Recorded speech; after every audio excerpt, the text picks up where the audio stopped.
Hi guys, I'm gonna be doing my photographer presentation.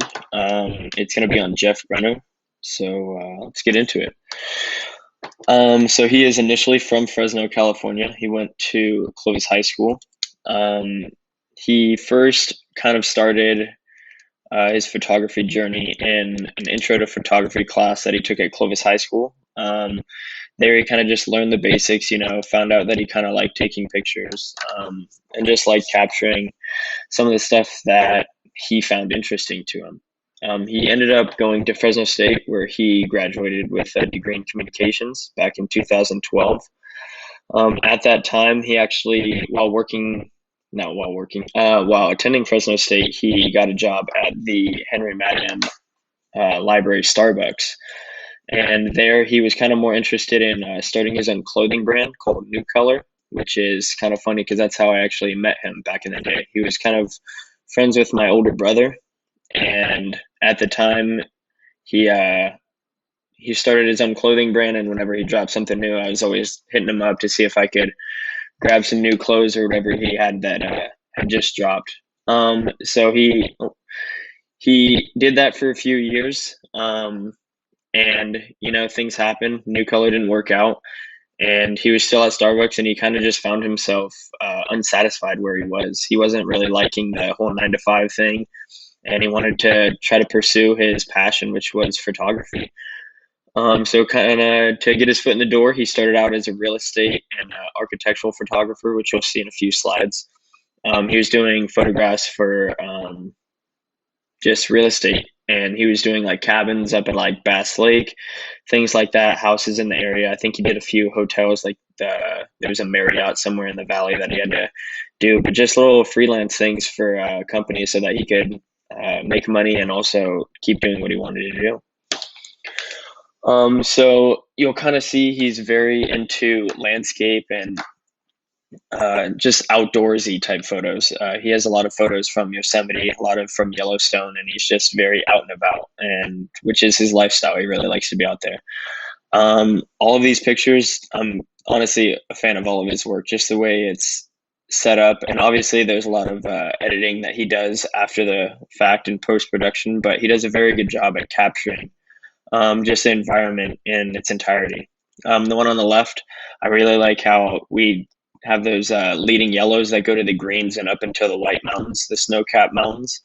Those trees are probably about a quarter mile away, but he does a really good job at having that as the focus, and you have a really established foreground, midground, background. Even the clouds, like they're out of focus, but you can still see just the curvature of them, all this stuff inside. It's really dope.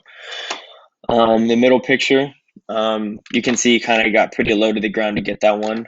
We have a road that is leading up to a tree line that also has mountains in the background and even the clouds on top. There's just a lot of depth in all of his photos.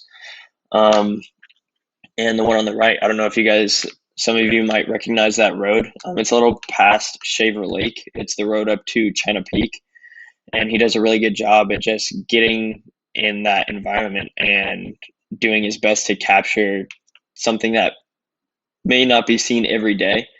Um, but just the way that you'll see a lot of his pictures are, they just look so like that is the only thing that's there. There's no people around. You just have trees, you have snow, and you have a road. And it looks like no one has been there for quite a while, besides like maybe like the snow patrol and stuff like that. But it's just really cool how he captures his pictures.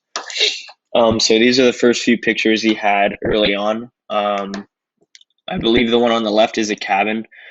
Um, just up near, honestly, I'm not sure where it's at, but he does a really nice job of capturing not just the cabin itself. It shows like there's a nice fire pit, the chairs and the deck's really nice, but also just the environment that you'd be coming out to look out to every morning if you did live up there.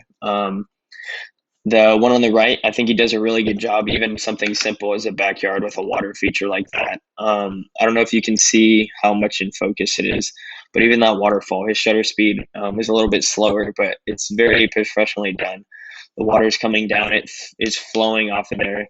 Changing the shutter speed on there is able to give it more of that flowing type of look. And even the little reds that he has in the flowers right there, and the lights and the greens in the background, they really just pop, and everything just seems to make sense in that photo. So getting into more of what he does these days, he moved away from more architect and real estate license type of stuff, and he was doing more stuff on his own, wildlife type stuff with just in Yosemite. He does a lot. He did a lot of work earlier on until he established himself. But these pictures are honestly just insane. The way he's able to just immerse himself in the environment and capture some of the animals that are in the wildlife. The one on the left, I think it's just crazy how he's able to get a picture of a bison with the snow on his nose. You're just able to see so much detail in there. The fur on the back behind the horn, it looks so it's crazy. You can see the fur on there, and everything is just perfect. You see the eyes, and I'm a fan. You can see it just pops out of the picture with the snow in the background. The one in the middle, we have a buck that is insane that he was able to capture. We know how skittish those animals can be, and for him to just sit there waiting patiently. I remember he made an Instagram post about it. But just he was there for hours at a time, and these animals would finally just see him as, I guess, nothing. It's just him and his camera, and he's just sitting there being patient, waiting for that perfect shot. He also does a good job with the fox on the right side. He had to definitely go out of his way to find this one, but he does a great job, and he kind of knows what he's looking for, kind of knows what animals, the environment he's going into, what he's going to find, but he never really has a set idea of what he's going to get. He just knows kind of what he's looking for, and he does a really good job at finding their animals in their habitat. And now, every now and then, he does some commercial jobs. There's a company called Huckberry. I think that's the one in the middle.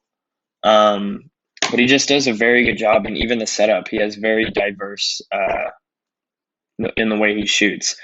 Like the one on the left, you have the one with Half Dome in the background, and it's very good just because you have a flask in the book and the little pocket knife that's in. Just he was able to get really good focus on those, and you can still tell with a landmark like Half Dome in the background how good of a job he did to just find that shot and be like, oh, I want to go to this spot with that in the background. And just it's really good. And then a personal, or not personal shout out, but just a little local shout out to Cup of Joy on the right. He did a cool little shoot out in the forest, and he just did this cute little setup, and he's got a little coffee setup right there, and he has the sun shining through the trees. And just does a really good job. Honestly, a lot of these photos are just in the way that they're set up. You can tell that there's a lot of time taken behind them. And I know I'll post his Instagram link on here afterwards, but he does a lot of talking in these posts that he posts on there too, just in how much setup and how much time goes into before the shoot, and how he wants to get the certain shots that he does and capture the environment that he's in. And he does a really good job at it. So his social media website is jeffbrenner.com. On there, he does actually sell a lot of his portraits that he has on there. He has a lot of photos on there, and his Instagram is honestly the main spot where you can find a lot of his work. And he just dumps all of his photos on there, and has a little bit of background story on each one, all the different shoots that he has. And I just honestly really appreciate his work, and it's a little bit cooler that I was able to meet him earlier on in his process and see how he has grown from a photographer into the person that he is today.